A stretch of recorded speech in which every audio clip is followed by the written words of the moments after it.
Okay, let me just quickly go back and repeat what I said so that it will be there in the recording. So today we are starting this new topic of blockchain security.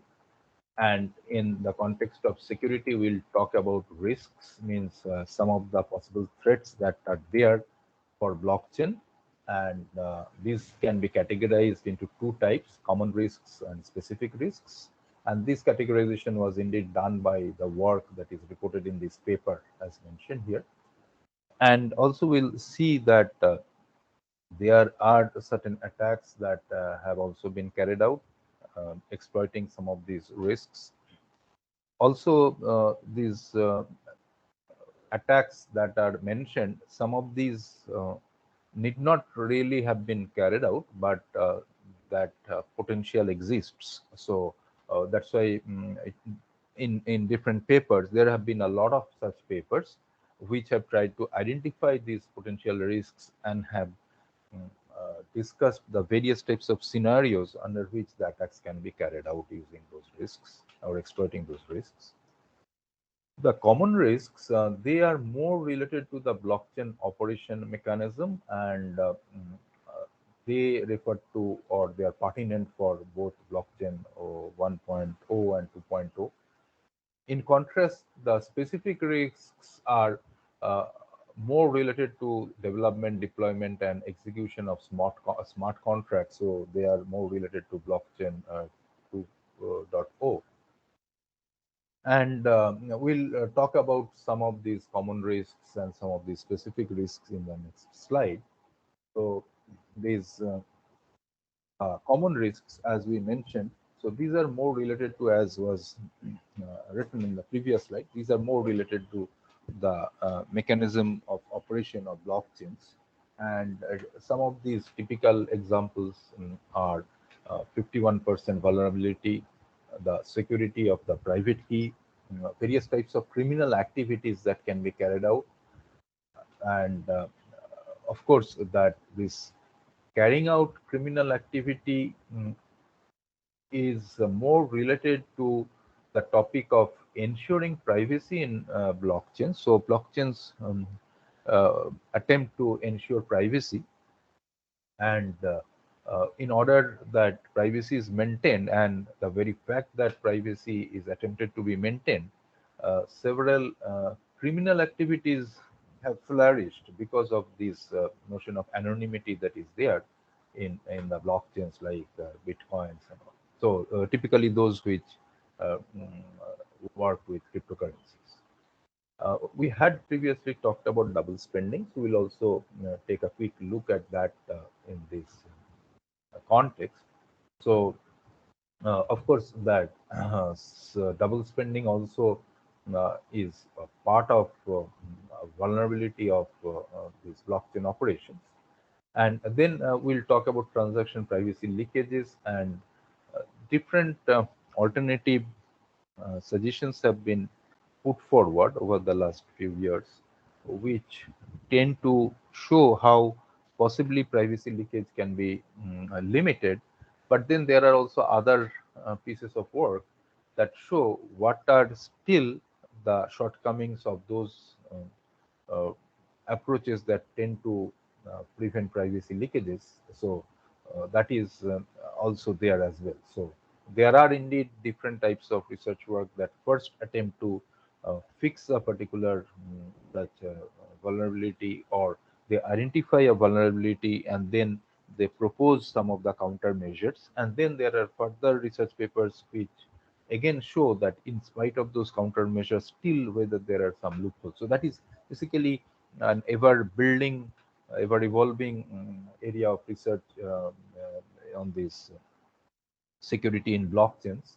So it is important to understand that some of these different such securities or vulnerabilities that have been identified, those might possibly also have been fixed over a period of time, but sometimes fixing those vulnerabilities might lead to some other types of new vulnerabilities as well.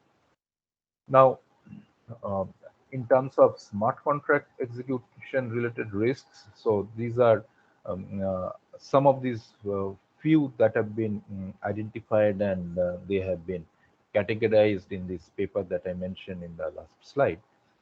Now, uh, these are not something that we are going to discuss in this uh, class in detail, but this is for you to understand that once we have these smart contracts being deployed, so now we are talking about blockchain 2.0.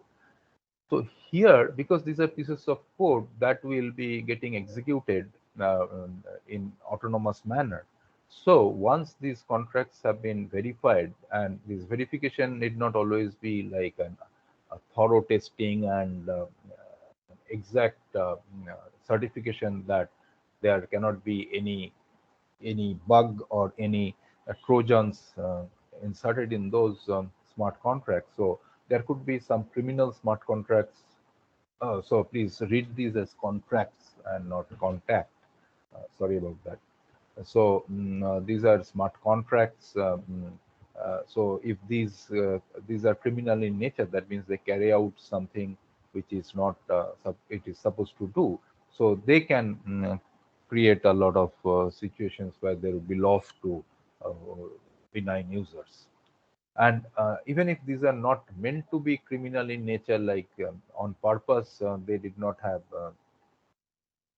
these types of malware, but there could still be certain vulnerabilities which can be used by the attackers and then carry out some actions that would cause profit to them and that will affect some of their targets.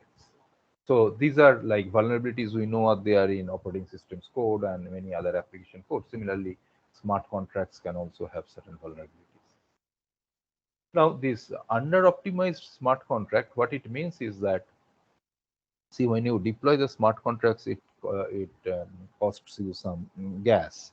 Now, it means that if you are writing smart contracts that are not fully optimized, you might end up spending a lot of gas when you are trying to deploy the smart contracts or execute those smart contracts. So it is important that one actually looks at the gas costs for deploying and executing the smart contracts, and hence and in the process also try to optimize the code accordingly. Sometimes what is done is that maybe a group of transactions, a transaction group is created and they are executed in one go if the latency is not that much of a requirement.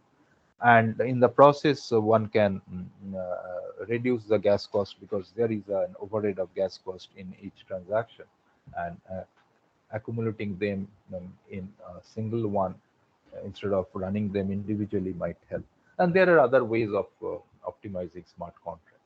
The underpriced operations. So this is something interesting that so Ethereum sets some gas costs for different types of operations. Now, for certain types of operations, the like IO and all, so the gas cost that is set by Ethereum is comparatively low. So the attackers, what they can do is that they can launch a denial of service attack in which they would actually be executing those types of operations which are underpriced. So by paying less number of ethers, they would be able to carry out operations which like thousands of low cost operations, which in turn will make this internet network loaded, and some of the nodes might not be able to, uh, or other nodes might not be able to carry out their regular operations. So it is also important to identify how or which of the operations are underpriced, why they were underpriced, and how to prevent attackers from making like multiple calls to those types of underpriced operations and resulting in a denial of service type of situation. So we'll now take a look at, as I mentioned, that we are going to talk about the ones on the left, and we also have a couple more that are added in general sense. So we'll talk about this, and we'll not discuss about the smart contract related risks any further. This 51% vulnerability, which we have discussed also before, is that so this is something which is is by design this can happen, because if you remember that if we considered, say, the current, say, block head was block number 10, and then we have, say, different types of users who are trying to mine the next block. And there are some users, like some individuals who have limited hashing power, and they have, say, created block number 11, and suppose they can also create block number 12 to that. But then on the other side, if the attackers collude together and they pull in their hashing power, so they can finally end up having a lot more power as compared to the individuals who are not colluding and who do not have that much of hashing power. So what is important is that, of course, the whole protocol of, say, Bitcoin is based on this notion of this proof of work, and of course, one needs to spend the computational power in order to, or prove that they have spent the computational power to arrive at the next block and hence get the block reward. But then, of course, it means that if there is an accumulation of such hashing power to a group of people, then they will be able to, and if it is more than 50% of the total computing power, so they can rule the entire network. So as we see that block 11 prime, 12 prime, and so on. So this is an alternative chain that can get generated by the attacker, which basically represents a pool of hashing power, and then the others will never be able to add to the chain.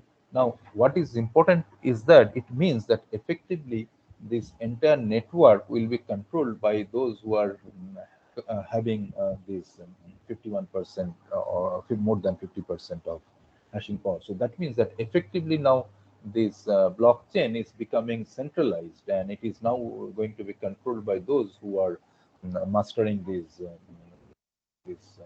majority of the hashing power. So that was what was not the goal.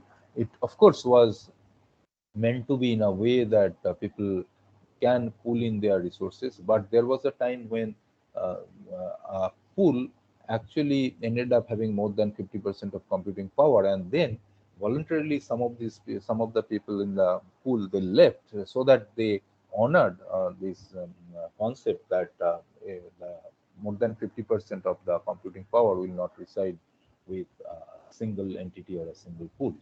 So that was what was done voluntarily. But of course, if that is not done, if the attacker actually keeps uh, gobbling up these resources, so they can finally cause the attacks, and the network becomes vulnerable to this particular risk. And not only for proof of work, so for proof of stake also, that where if the attacker has a large number of coins as compared to others, then this attacker itself will have higher chance of being able to mine the next block. So because the the chances of you or allowing you to mine the next block, it depends on the proportionate number of coins that you have. So whether it is computing power or like proof of work, or number of coins in terms of proof of stake, so the situation would be similar.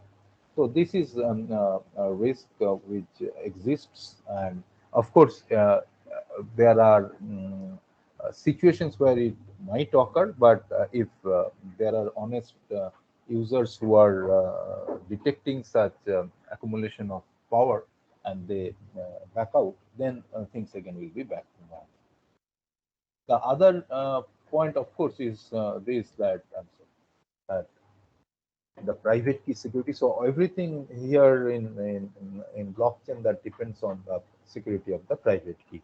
As we have discussed before, that even if we want to make some payment, we have to use our private key. We have to, for claiming and for spending, we have or for claiming and then transferring. So for all these, we need to use the private key, and so the private key, unless it is kept secure and secret, then of course the entire this operation will become vulnerable. So it is a goal of the attacker always would be to somehow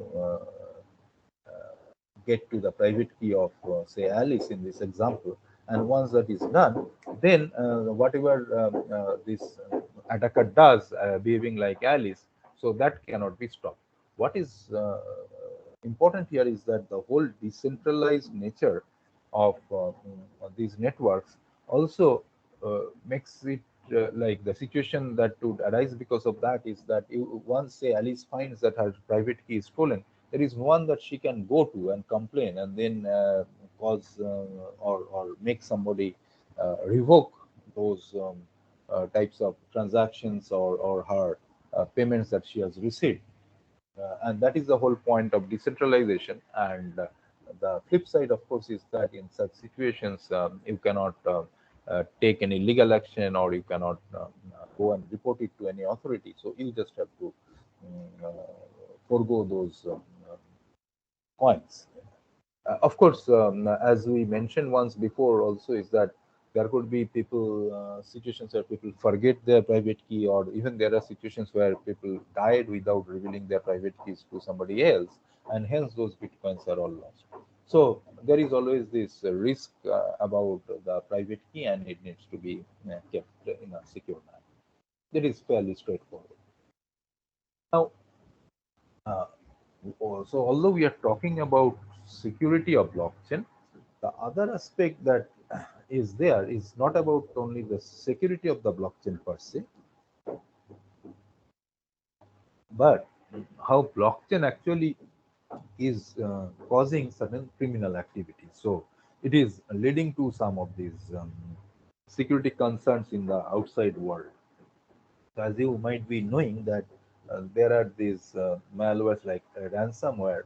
What they do is that they would encrypt some of the data in your disk, and then they will make a claim, like you might have heard of this ransomware called WannaCry and all. So what they, which affected quite a large number of machines throughout the world around the same time. So they would encrypt your data, and they will say that they will release the key only if you make payment in Bitcoin. Now you see that in other cases, of course, if people encrypted and told you that okay, you will get it only once you pay us in some other currency, a regular currency, then of course there would be a way possibly to track the attacker down. But here, because Bitcoin is all about payment to anonymous addresses, so it is difficult to figure out who is the actual uh, person or group that is behind that ransomware that locked your data. So that is a sort of a criminal activity that is perpetrated by the use of the blockchain network. Likewise, there is a huge underground market also, which gets payments in Bitcoin or other cryptocurrencies. So there is this something called a Silk Road, which actually is a site for carrying out these types of transactions against Bitcoin. So it is like one can sell drugs and other contraband articles by through this particular sort of exchange, the Silk Road, uh, which uh, which lets one supply those items and then get paid in cryptocurrencies. So that is also fairly active, and because this is spanning across multiple countries and continents, so it is difficult to catch them and bring them to justice because of the difficulty in identifying which land's law will be effective and so on. So these are some of the practical considerations, and these are flip sides why many countries actually ban, although they do not ban trading of cryptocurrencies through exchanges, but they ban actual transactions, payments using the cryptocurrencies, because there is a chance that that will be used. And the other example also is on the right is about money laundering. So it is not just the underground market, but also about uh, the Bitcoin also. So one can actually convert their unaccounted money into Bitcoins. So one can buy Bitcoins and then put it in the wallet, and then it becomes a valid coin, uh, and then as a cryptocurrency, and then they can now get services anonymously by paying through those types of coins. Also, if you remember, we mentioned once that suppose I have, say, 10 bitcoins, I could convert that into some currency to the exchanges, and the exchanges can even give me those equivalent currency, real currency in an anonymous prepaid card, and then I could actually make use of it. So if I have got some of those bitcoins initially created from some through money laundering uh, paths, and then I could finally end up getting those back in terms of these anonymous cards, which now can be made use of without getting caught. So this anonymity of the blockchain networks that can result in such types of criminal activity. So not that these are directly risks of or security issues with the blockchains, but rather how blockchains can, because of their inherent characteristics, can cause certain security issues to be raised. And indirectly, that if there are too many of such cases, then there might be a lot of such a movement against these cryptocurrencies, and then that might lead to actually shutting down of these types of networks. So, in that sense, it is a risk to these blockchain networks. Now, the other part is about double spending. So, double spending, of course, we have discussed in quite a bit of detail previously, if you remember. And here we talk about this with respect to one particular example. Uh, Now, if you see that we discuss that double spending means that the same Bitcoin, for example, is used to pay to two different parties. Now, also we said that if that is indeed done, then it will also get detected when the transactions are getting confirmed. So the transactions are validated and then they are put in blocks. So if someone double spends, then it will get detected. So that is more when, say, for example, you are, say, Alice is transferring, say, 10 bitcoins. So same 10 bitcoins she transfers to Bob and also to Carol. Now, of course, if these are done, then one of these will not get confirmed. One of the transactions, either the one to Bob or to Carol. Now, that is what exactly we are talking about. But if you see that if it was sent to Bob or and to Carol, and as such, there is no way Alice could control Bob or Carol, then there was no guarantee whether Bob's transaction will get confirmed or Carol's transaction will get confirmed. So Alice's those 10 bitcoins might end up with Bob as legitimate or with Carol as legitimate. Now, what we show here is that what can be done is that this attacker could be colluding with some mining pool. Now, in this case, the attacker actually carries out a transaction to, say, a vendor who is providing some service to the attacker. So suppose that this vendor would see that if Alice has, sorry, the attacker has sent that transaction, those, say, 10 bitcoins to this vendor, then the vendor will remember that vendor is providing this service. Okay, so the vendor may not be in a position to wait for long and then get this transaction confirmed in sufficiently large number of blocks and then only provide the service.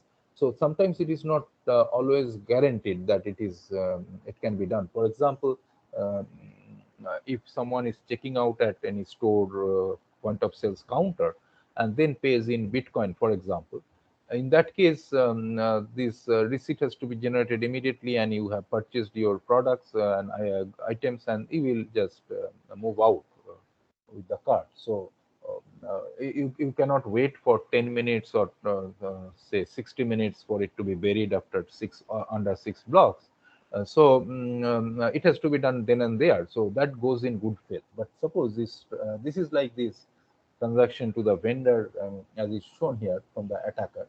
So vendor actually has provided the service, but then parallelly the same amount is now sent to a colluding address. That means that this particular address is an address which basically again belongs to attacker. So what the attacker does is that say 10 bitcoins again he creates a transaction and makes a payment to a colluding address, and then this colluding address is going to the mining pool, and if there is some control with the mine of the attacker on the mining pool, what the attacker can do is that it can cause the mining pool to now actually insert this transaction, this txa, which is to the colluding address, to be inserted before in a block and getting it mined before doing it for txv, which is to the vendor. So this TXA becomes a legitimate transaction, and because it is actually sent to a colluding address, means the attacker actually gets back those 10 coins himself. Now, when TXB will be getting into a block, it will be determined as a double spending, and this will be rejected. So it will not actually be finally confirmed in a block. So the finally the vendor will not be able to make use of those bitcoins unless it is confirmed. So so here what is happening, as we know, that the any user can spend only when it has been confirmed of within after inside a certain number of blocks. But say after 6 blocks only you can make and claim it and then make a further payment. But the vendor, what he did was he provided the service before that actually happened, when it was would have been confirmed that this transaction indeed went into a block, and there were 6 blocks after that, or certain number of blocks after that, so that there will be no way of attacker going back on that, and there will not be any effect of a double spending. So but these types of situations can occur, and because of this type of collusion, the attacker can get away with the double spending. So these are the steps. As I mentioned, TXV is added to the wallet of the targeted vendor, and the vendor provides the service, and TXV is mined as valid into the blockchain. The attacker gets TXV's output before the vendor detects misbehavior. So what it means by TXV's output means that whatever the vendor does in exchange of this TXV. Okay, so that is what is meant by TXV's output. And before the vendor has detected the misbehavior, and by the time he detects, he has already provided the service or sent the items, and he cannot possibly get back, and he cannot reach any central authority by the very definition of this blockchain. Now, there is this possibility of transaction privacy leakage. So also, if you remember, we have so far always been talking that these payments are made to anonymous addresses and so on. But also remember that for every such transaction that is carried out, it is all about Bitcoin that is being transferred from one transaction to another transaction. So if Alice sent 10 bitcoins to Bob in say transaction T1, and now Bob sends 5 bitcoins out of that in transaction T2 to Tom, and Tom spends 2 to Carol, and so on. So those 2 bitcoins that went to Carol, then it can be traced back to Tom, which indeed can also be traced back to Bob, and indeed then finally it can be traced back to Alice. So what it means is that from every such uh, Bitcoin, as you are making the payment to the next one and to the next one and so on. So what it means is that from any final one, you can always trace back from where it originated. Of course, you do not know directly the identity of that particular individual, but some of you can identify through some means, like some off-chain, any such information. Then you will be able to actually trace back this transaction to that particular person. So whomsoever that Bitcoin went, it can be traced back. So that is what is being shown here. So a new transaction, say marked as star, spends an available coin, which is say the second circle from the right. So this transaction is spending the one on the second circle. So that was what was received as input and being sent as output, which is denoted as a star. So each transaction input explicitly identifies the coin being spent. So exactly the one that was received is being spent. So thus we can form a linkage graph. Now, in order to stop this type of privacy leakage, what what is done is that there is some notion of what is called the shaft coins. You know about this grain and shaft, like for rice, like you have the grain and then it has a covering which is called shaft. So that is basically like mixing of shaft with the grain. That is similar to that notion is what is done here in, like, say, crypto node. So this is called Monero, and they use this notion of sharp coins, and they what they do is that they try to camouflage that this star, this is a new transaction uh, that actually uses say this second circle from the right, but it does not only show that, it actually in that transaction it shows as if that it is coming from that one as well as two others which are sharp coins, which are not real coins. So these are like camouflaging the actual point from which this transaction is originating. So just by looking at this transaction, one cannot be able to, or would not normally be able to figure out whether it came from that second from the right transaction or the fifth one or the seventh one. So that is a proposition which is what is called using this term mixins. However, as I mentioned, that this was an interesting work that was initially presented. They showed that how through these shaft coins, to some extent, privacy leakage through linking of transactions can be prevented. But then there were some following that particular work. There were further research papers that again showed that even it is not really always able to prevent all sorts of these privacy leakage attacks. And as is mentioned that um, many mixins can be ruled out by certain types of deduction, looking at the pattern in which these are being used.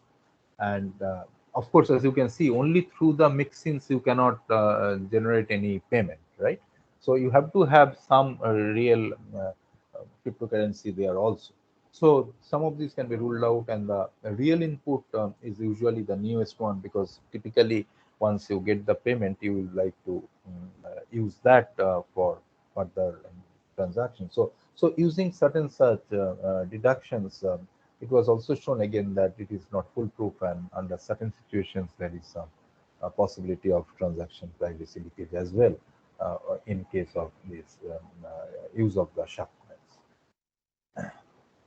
The next part, which is basically an interesting work, and it was presented in a particular paper, which we show in the next slide.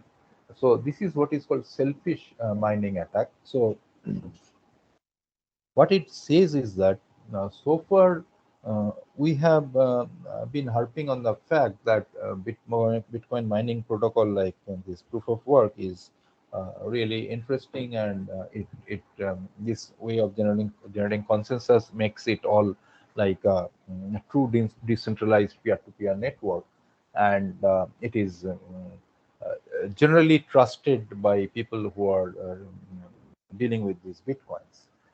But this particular paper question whether Bitcoin mining protocol itself is incentive compatible. So this is there in this particular paper. So this is an interesting and also easy to read paper. What it tries to do is that it says that if there are certain types of um, attackers who group together and create a mining pool, who need not always have more computing power than the rest of the network. Like we show here, the others who have, these are those who are general public, and below that we have this mining pool which belongs to say some attacker group.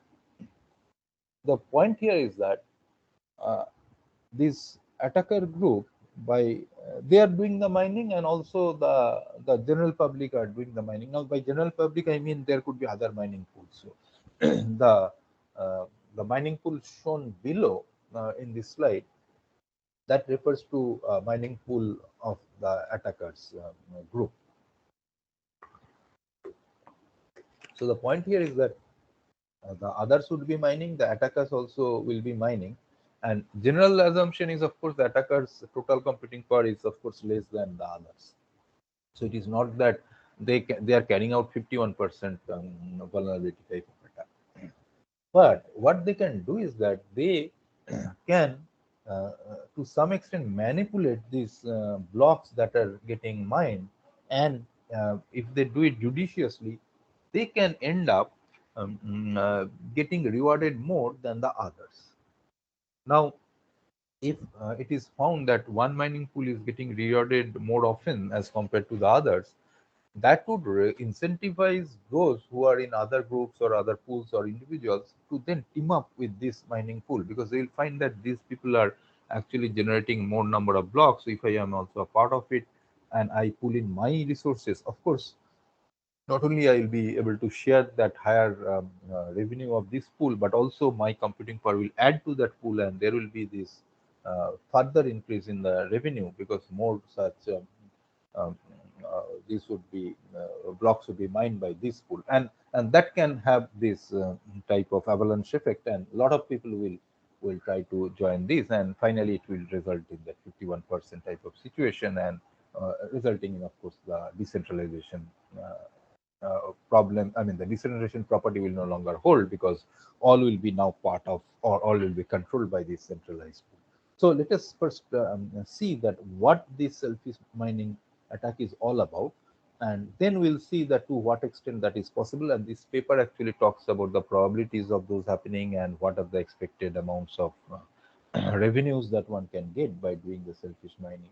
So we are not going into all the details of the paper, but it is recommended you read this paper. It's strongly recommended because it actually very nicely explains the concept.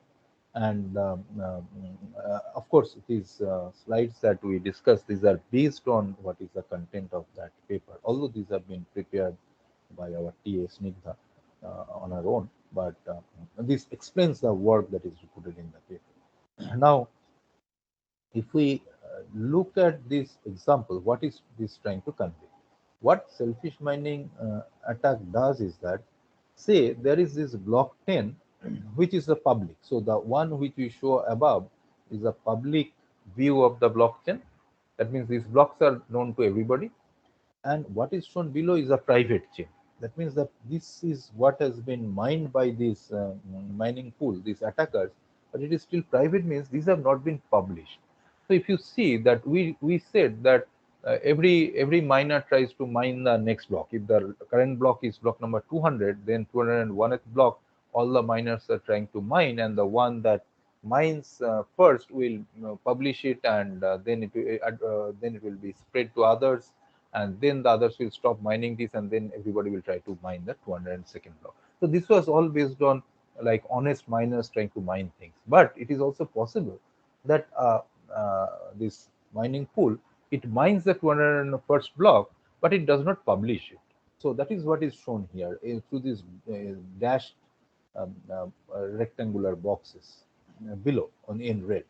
So, and the ones which are on the top, so these are you see these are bold boxes, and these are blue, means that these are done by the honest miners, and the red means these are mined by the mining pool, which is part of the attackers group, and dotted means it is still not mined. So if you look at this example, say the honest the miners have mined up to say after block 10 they mine block 11, and these attackers mined block 11 prime, but did not make it public. So everybody will next try to add a block after block 11. Suppose they add block 12, and then add block 13, and so on. And parallelly, this attackers group is mining block 11 prime, which can contain certain number of transactions. Of course, need not be same as those in block 11, but it is a valid block. And then it considers that block 11 as the head of the block, and then it mines the next block and say let us denote that as block 12 prime, and then block 13 prime and block 14 prime. And now you see that at this stage, if this mining pool, this is the group of attackers, they publish all the blocks from 11 prime to 14 prime, what will happen? It will mean that all those blocks now will be part of the longest chain. And then the fork that was actually now be apparent with 11, 12, 13 as shown here, this will not be part of the longest chain. And then these honest miners will not get any reward at all, and then these all these rewards will be given to the mining pool. So not only this so what are the effects of this is that this group of attackers, they have got this revenue. Of course, they if they had done it and published them in the first place, then also they would have got the revenue, that is the block rewards. But also what they are for doing is that they are forcing the normal users to get frustrated, because they spend a lot of effort in creating those blocks 11, 12, 13, computing power, spent money, and now they are not getting any benefit out of it. For example, had they known, say, if this 11 prime was published beforehand, then they would not have, or let us assume that, and we'll see actually those situations, that if the attackers group had published 11 prime and 12 prime initially, before block 12 was published by this group, then everybody would have not tried to go for block 12 like that, but they would have tried to attach block 13 to block 12 prime had it been made public. But unnecessarily, these people have been spending their effort on this 11, 12, 13, and so on. And then after some time, all these blocks are actually released. So that is what is causing them to uh, be frustrated with this mining process, and they might figure out after some time that if these people are always doing it like this, then we would rather join them. And that is what I said, that this could have this avalanche effect, and resulting in centralization of all the control. Now we have a lot more details about it, so we'll talk about that. So this is what I meant here, that once they publish these up to 14 prime, that 11, 12, 13, that chain will no longer be the longest chain, and those will be eventually be discarded. So now everybody will be trying to attach the blocks after block 14 prime, which has 13 prime as its previous block, and so on up to 11 prime, and then block 10, and 11, 12, 13, that chain of blocks will be discarded. So but it means that, to summarize this, the pool intentionally forked the chain for keeping discovered blocks private. So they are keeping it private. The honest nodes would continue to mine on the public chain, and the pool keeps on mining on its own private branch, and it is not made public. So discovering more blocks by pool develops a longer lead on the public chain. So it all depends, of course, that we have shown this particular example where this attacker's chain actually was longer than the honest chain, let us call it. So it could have been the either other way also. So we'll see what happens under certain situations. And it also could have been even more, right? The attacker's chain could have block 14, block 15, and so on. So when would the attacker make it public? So that is what we'll discuss. And that is what is mentioned here, that this discovering more blocks by the pool would develop a longer lead on the public chain. With respect to the public chain, it will have a longer lead. And it continues to keep these new blocks private. So it will be, they are private. You see that those who do not belong to this particular attackers group, so they do not know about it at all. So they will be actually adding to the other one. So when the public branch's length approaches the pool's private branch's length, then these selfish miners, so these are actually called selfish miners, they would reveal the blocks from their private chain to the public. That is what we said in the previous case. So this is when these have now been made public. So that is in the broad sense how this selfish mining attack works. But now we'll see under what conditions these attackers will do what. Okay, so let us take this situation. So we'll talk about some 8 such situations, and based on those situations, the attacker's actions will be a little different. So let us take the first one. So this is any state except that two branches of length 1. Other than that, if there is any other state, so and the pool finds a block. So pool, by pool I mean the selfish miners. Okay. Now, if we look at this first example, what it is showing is that on the left we have that 10 was the head block. Okay, on that here we have 10 as the head block here, and then the pool appends one block to its private branch. So it is shown here that in this state, pool finds a block. Okay, so this pool finds a block means that pool has found a block which is this 11 pool as denoted here.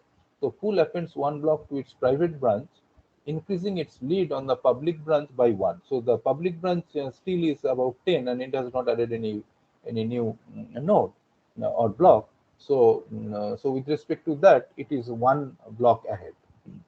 And what, who will get this revenue, we'll see later. The other possibility is that it was just that this one situation, or we have this situation, say others public chain is like this, that it was 10 and then 11 pub was what was the public chain. So we denote this as the public chain and this as the pool's private chain. And pool's private chain still was private. So this 11, 12, 13, 14 pool, you see that these are all dotted. So, and then it has got one more, which is this 15. Okay. So what it means is that either it will be like this situation from this only 10 to then 11 pool, or it was in some state like this where we had 11 was the public view of the chain, and pool already had a public sorry, had a private chain up to 14, and it got one more 15, and it adds to its chain. So that is what it is saying, that it is any state but two branches of length 1. So it could be either like this or it could be like this, and pool found the block. So in the right hand side example also, pool found the block which is 15 pool, but this 15 pool is over and above the pool number, the block number 14 of the pool. Okay, so it is going to mine its own chain. Okay, so now let us see that this is what it will do. So this is how the attacker will be actually carrying out its activities. Now let us see that this situation. Okay, so there were two branches of length 1. Okay, so then you see that 10 and 11. So 11 pool, it was like this. So it is similar to this situation, like we said that any state but two branches of length 1. So we talked about that here. And now what we are saying, we had two branches of length 1, and pool finds a block. So now you see that initially it was like there was one block in 11 pub, and then this is 11 pool. And now what happens is that the pool has found a new block which is 12 pool. So what pool would do is that pool would publish its secret branch of length 2. So if pool publishes its secret branch of length 2, what will happen? Then you see this 11 and 12 will now be part of the longest chain, and then the revenue for both 11 and 12 will be with the pool. So as soon as this pool finds this 12 block number 12, which is connected to its block number 11, it will publish the 2, which is shown here. So now this 11 pub will not be part of the valid longest chain. Rather 11 and 12 pool, they will be part of the longest chain, and hence this 11 pub will be negated. So whatever initially 11 pub was there, but now it no longer remains as part of the longest chain, and 11 and 12 pool will be published, and then the pool gets revenue for both 11 and 12. Now we had this example where two branches of length 1 and the pool found the block. Now we consider when two branches of length 1 and the other people, they found the block after the pool head. So what we have here is that, so we had this 11 pub and then 11 pool, and then the this one the others, so what is done is that the others find the block after pool head. So you see that this 11 pub was there and 11 pool. So both of these were available, and then when these were available, then everybody tried to mine, and then some people might have tried to add to 11 pub, some people might have tried to add to 11 pool, because these, as you see, these were all bold initially. So that means these were as if part of a fork where both were known to everybody. And then some of the people were trying to mine up, add to 11 pub, and some of them were trying to add to 11 pool. And remember that these attackers are all trying to mine after 11 pool, but the honest users were doing it randomly, because they got both the 11 pub and 11 pool, and they knew it was a fork. So depending on who got how many, if you remember, the majority they got from their neighbors, they would have uh, thought that to be the correct head of the chain, and would have tried to add to that. Now, what happens is that if now the uh, others find a block after Pullett, so this 12 pub was found by the other people, not by this attackers group. So 12 pub becomes the block after 11 pool. So now what happens? 11 pool is the one which is the previous block, and 12 pub is the current block. So who gets the revenues? You see that 12 pub has been mined by the general public, and 11 pool was mined by the pool. So the pool will get the revenue for 11 pool, but the general public will get the revenue for 12 pub. So that is what it says, that it is a revenue of one each. The others for the new head, that is 12 pub, and pool for its predecessor, which is the 11 pool. And then if we have this situation, and of course now it was the public, the others actually found this block 12 pub, which was next to the 11 pub, then it is quite obvious that that 10, 11 pub, 12 pub becomes the longest chain, and 11 pool will lose out. So the pool does not get any revenue, and of course the others obtain a revenue for both 11 pub and 12 pub. And then of course that there is no private branch at all, so others find a block. So that means that both the pool and others start mining on the new head, and the others obtain a revenue of one. So if others have found a block, and this pool did not find anything at all, so of course that others obtain a revenue of one in this situation. And then now say the lead was 1. So now lead was 1 means that we have this situation that this 11 pool was there, and now others have found a block. So now what has happened is that this uh, this 11 pool was private, and now see others have added this 11 pub after 10. So there are two branches of length 1, and the pool publishes its secret single secret block. So then it means, as soon as this pool finds that somebody else has published that 11 pub, what they do is that they also immediately publish their 11 pool. Why they do it is that they are not sure that if someone now adds to 11 pub, they will be in trouble. So what they do is that they publish their own. And now you see that, as I was saying, the honest users will be half of them might be probabilistically trying to mine after 11 pub, and half of them will be trying to mine after 11 pool. And all the pool, this attacker's pool will be mining after 11 pool. So it is likely that this 11 pool will be the one to which the new block will get added. Okay, but at this stage, the revenue cannot be determined. It will depend on what will happen next. If finally 11 pub wins, then of course, as we have mentioned before, that that will be part of the longest chain, and this pool will not get any reward for 11 pool. And now what happens is that there are two more situations with that we'll complete this discussion. So lead was 2. So you see that this is 11 pub and 11, 12, 13. So there was a lead of 2. And then others find the block. So if others find the block, like 12 pub has been found, then what happens is that pool will now see that it is now almost getting close to mine. So it will publish all of these, and so what happens is that it publishes all these 11, 12, and 13, and then that will become the longest chain, and the chain with 11 pub and 12 pub will lose out, and everybody now will start mining with 13 pool as the head. So why it does? Because as I said, that this pool need not have majority of the computing power. It has got something, but it is never sure that it will be able to always lose, always win, unless it is way ahead of the public chain. So this is the final one, and that is what uh, uh, uh, I will explain. With that, we'll come to the end of this discussion. So now, see, lead was more than two. So in this example, we have lead of more than two. So previous example we had, if you see that lead was there was one in pub and three here. So that lead was two. Now lead is more than two. Okay, so there is no, you see the 10 was the most recent one in the public, and 11, 12, 13, this pool has already mined three more blocks. Okay, and now others have one. So they have now published 11 pubs. So now there is uh, these 11 pub, and then it has reduced now the lead. Okay, so what it does is that the pool is now going to reveal its 11 pool.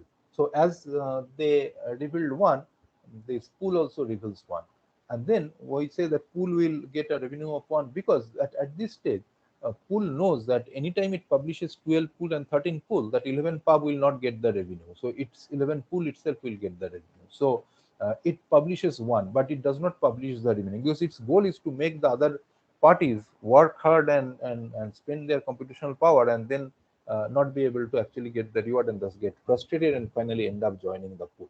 So it does not release all of them, but because it knows it has a comfortable cushion of two more such blocks. So now in this situation, it will be similar to the previous example, which was example number 7 or scenario number 7. So if they publish one more, the public, then it will publish all its 11, 12, 13. But if not, suppose it gets one more, so it will add it to 14. And then again, if 11 pub makes it 12 pub, then it will release its 12 pool, because it always maintains a cushion, sufficient cushion, so that anytime it knows that it is always in a position to publish its blocks, and thus beat the public attack. So that is how this selfish mining attack works. So these are the different scenarios, and it tells us what the attacker is going to do under different situations. And that is the attack I wanted to discuss till today. And tomorrow we'll take up another couple of attacks. So if there is any question, I would be glad to answer. I took a bit of more time, 5 more minutes, but I thought I would complete this discussion up to at least these selfish mining attacks, as we mentioned. And there are two more Eclipse attack and front running attack we'll discuss, and then we'll talk about some uh, attacks and countermeasures on the exchanges, as we had mentioned, like blockchain interoperability, that Tesseract, that work we'll discuss after we have talked about Eclipse attack and front running attack. Uh, Sorry for overshooting the time, but if there is any question, I'll be glad to answer.